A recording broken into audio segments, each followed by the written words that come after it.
Then the multi-tool agent, it is different technology teams have defined these agents differently. For example, in OpenAI terms, or in other terms, you will see there is a swarm pattern, there is a hierarchical pattern, there is tools as agent pattern. What does that mean is, first thing, you can use multiple agent in very simple terms.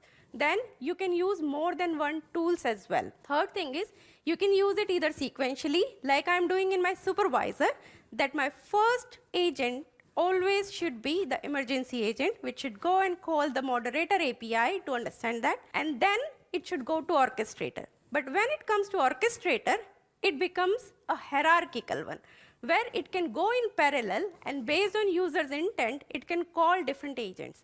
But you can call agents as agents, like the orchestrator pattern is doing, or you can call agent as tools. So behind the scene, my supervisor is calling orchestrator agent as a tool and not as an orchestrator. So that's another pattern. One thing which you would have seen in some of the tech, if you're following the agentic patterns, is a swarm pattern where each agent can talk to another agent, which is not fit for this purpose. So we are not using it here. We are either using hierarchical, which is a hybrid, or sequential.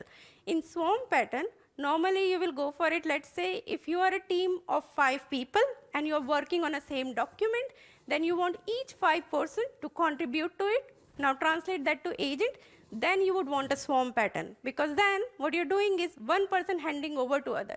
Here, we are not doing that. Each agent is having very specific responsibility.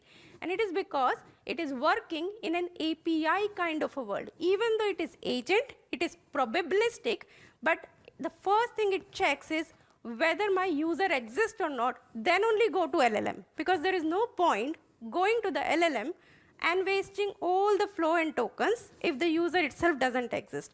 Similarly, for date time, the framework supports that I'm using one simple Python line of code for getting the date time at the very start of my framework initialization.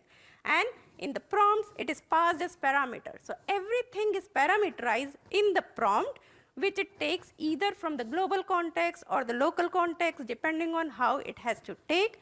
And those patterns are used throughout, and they work in tandem with each other.